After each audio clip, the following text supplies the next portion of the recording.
Hello students, before starting with the chemistry practicals, we will try to know the equipments or apparatus of chemistry lab. The most common apparatus which is used in this lab is test tube. You can see the test tube is there. It is a clear transparent tube made up of glass, right? What is the use of this test tube? We basically use test tube just to hold, mix and heat the reaction mixtures. The test tubes are of various types, but in chemistry lab means up to class 12 we use two basic types of test tubes. One is boiling tube. As you can see, this is a boiling tube, and when we compare this test tube with common or standard tube, there's a difference of thickness. You can see boiling tube is a little bit thicker, right? And this one is common or standard test tube. Boiling tube is basically used to heat the chemical substances. When we prepare mixtures and we need to heat them, strong heating is required, then we use boiling tubes.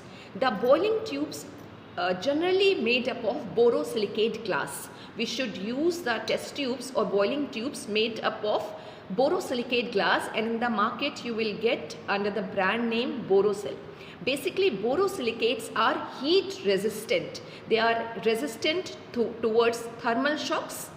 They can bear high temperature. That is why whenever strong heating is required or boiling is required, we should use boiling tube.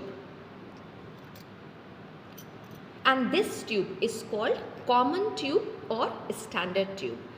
For holding the mixtures, for preparing the reaction mixtures, and for simple heating, like if you are not heating at high temperature, this tube is used. You can see this tube is clear transparent made up of glass, and the bottom of this tube is round bottom tube is there, or you can say U-shaped bottom is there, and this tube also has an open top, and from this we pour the water, the solvent or the reaction mixtures or the salt to this test tube.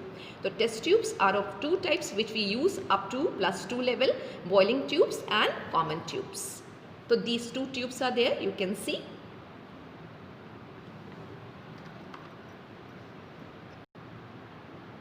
Now you can see we have kept the tubes in a test tube stand. This stand is made up of plastic. This is called test tube stand. What is the purpose of this test tube stand? It is used to keep the test tubes upright. You can see the holes are there. We can simply keep the test tubes and upright in this position, and after using the tubes we wash the tubes also, and whenever we wash the tubes, basically we need dry test tubes for our experiments. So whenever we wash our tubes, right, we keep this test tube inverted. These you can see stands are there, and on these stands we can keep the test tube inverted, so the water will drain out from this and we will get dry test tubes just to perform our experiments.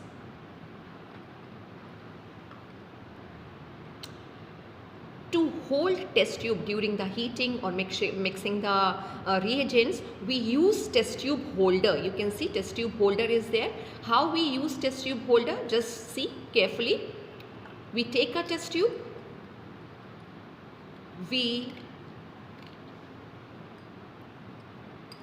and we are now trying to hold this test tube with the help of this test tube holder.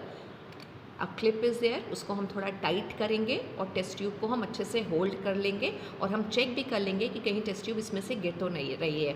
एक clip है वो adjustable है, और उसको ही हम use करते हैं test tube को निकालने में या टेस्ट ट्यूब को होल्डर में टाइट करने में. तो this test tube holder is there just to hold the test tube during heating process. And for the cleaning of test tube we use a test tube brush.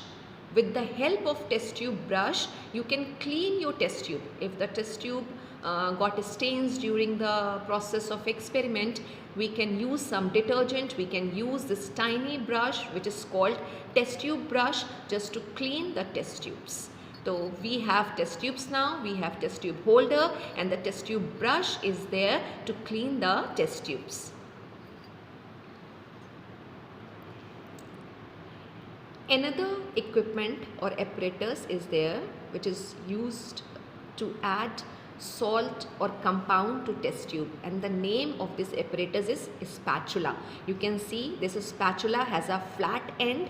One side it is flat and another side it is round or curved, and this spatula is used to add salt to test tube. You see the process how we add salt to test tubes. We have one salt, and the salt is taken on a watch glass. Again, as you have seen, most of the apparatus are made up of glass. This is also made up of glass, and this is called watch glass, WATCH, watch glass, which is used to keep the salt on it. And with the help of a spatula, we will take some salt and we will add to one common test tube. This way we add salt to the test tube with the help of spatula. We never keep salt on a paper or a filter paper. We always use wash glass just to keep our salts. Now the salt is added to the test tube. Another equipment is wash bottle. This is made up of plastic and a nozzle is there. You can see a pipe is there, and we just press it. We keep distilled water into this and we just press it to get water through this wash bottle and to prepare the reaction, mixture or the solutions. You can see the water is there. Now the salt is dissolved. If it is soluble in water, it will get dissolved, and we will prepare the solution with the help of distilled water. Why? Again, just to perform our experiment further. The wash bottle is used to keep distilled water. Now I would like to show another equipment to you, which is, as the name says, a glass rod. Glass rod means it is, you can see, a long cylindrical tube, a rod is there, and it is made up of glass. And what is the use if we say? So it has multiple use. The most common use of this glass rod is to stir the solutions. If the salt is not dissolved, salt do not get dissolved in solvent, then we will stir it constantly so that it can dissolve easily into solvent, which is most of the time water only. Another use of glass rod is, you will see later on, that it is used for flame test also. For identification of some cations, we perform flame test, and the flat end of this glass rod is used for performing flame test. And no need to tell you about this thing. This equipment is mostly we have seen. This is called dropper. Purpose is just to add the reagent. If we need to add the reagent, if the requirement is there to add the reagent drop wise. Sometimes you must have seen in practicals it is written we have to add the reagent dilute HCl, dilute H2, so forth, drop wise. So whenever we have to add the reagent drop wise, we use dropper for this purpose. We have a solution of potassium permanganate or KMN4 in a test tube, and now we will fill this solution into dropper. Now the solution is there in dropper, and we will pour this solution into another test tube and drop wise.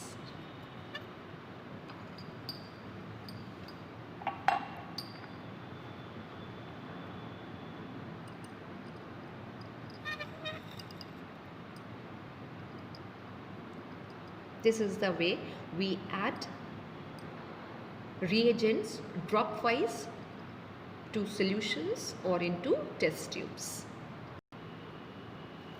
Now this apparatus is called beaker.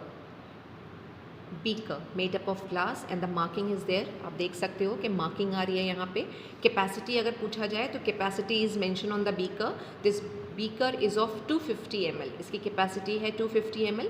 ये भी solutions को prepare करने के लिए use किया जाता है. और बीकर का जो बॉटम पोर्शन है एकदम फ्लैट है, राइट. फ्लैट बॉटम कहलाता है ये. तो बीकर के बॉटम्स ऐसे ही होते हैं यूजुअली. अलग अलग कैपेसिटी के बीकर्स आते हैं.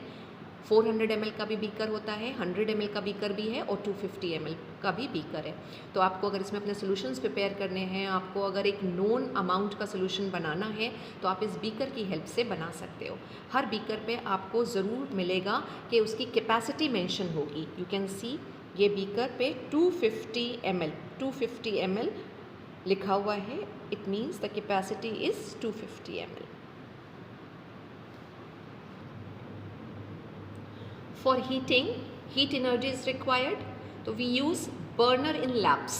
The burner is called Bunsen burner. You can see burner हमारा ऑन है और इस पे जब भी हम हीट करेंगे तो टेस्ट ट्यूब को हमेशा होल्डर से ही होल्ड करेंगे और the test tube should be away from your face. आप जब भी हीटिंग कर रहे हो टेस्ट ट्यूब का जो माउथ है, जो टॉप ओपन एंड बताया था, वो कभी भी आपके फेस की तरफ नहीं होना चाहिए, right. It should be away from your face and it should be towards sink. Chemistry lab में सिंक बनाए गए हैं तो it should be always towards sink.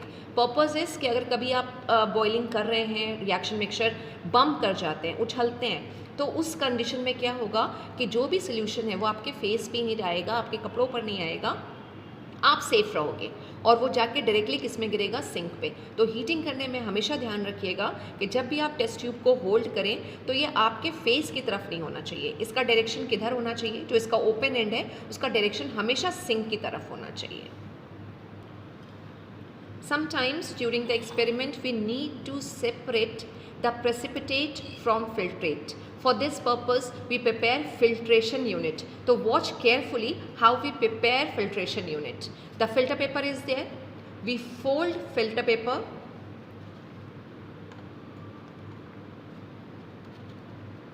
this way. First fold and now the second fold. Now we open this filter paper, right. A cone shaped filter paper is there now and we keep this filter paper on a funnel. This is made up of plastic. This is called funnel and we keep this cone shaped filter paper on funnel now, right. Now we will pour the solution on this filter paper. जो filtrate होगा वो नीचे test tube में चला जाएगा. तो आपको जब भी फिल्ट्रेशन करना है तो आप ध्यान रखिएगा, आप नीचे बीकर या टेस्ट ट्यूब ज़रूर लगाइए, अदरवाइज़ आपका पूरा जो वर्किंग एरिया है वो स्पॉइल हो जाएगा. और फिर आप इस पर अपना सोल्यूशन को पोर करेंगे. प्रेसिपिटेट फिल्टर पेपर पर ही रह जाएगा और जो फिल्ट्रेट है वो नीचे टेस्ट ट्यूब में कलेक्ट हो जाएगा, राइट. तो इस तरह से जब भी हमें फिल्ट्रेशन की ज़रूरत पड़ती है, और फिल्ट्रेशन सॉल्ट एनालिसिस में तभी आपको करना होगा जब आपके प्रेसिपिटेट आएंगे और प्रेसिपिटेट को आपको फिल्ट्रेट से या सोल्यूशन से सेपरेट करना है, यानी जो सॉलिड रेसिड्यू आया है उसको आपको सेपरेट करना है. तो आप फिल्ट्रेशन की हेल्प से ही इसको करेंगे. Students, each one of you will be assigned this particular shelf which is called working shelf, and you find certain reagents which are there in it. These are 4 acids which comprises of dilute hydrochloric acid, acetic acid, nitric acid and sulfuric acid. Each shelf will be comprising of the same. You will be getting 7 bottles. In that sodium hydroxide will be also there, barium chloride will be there and disodium hydrogen phosphate will be there.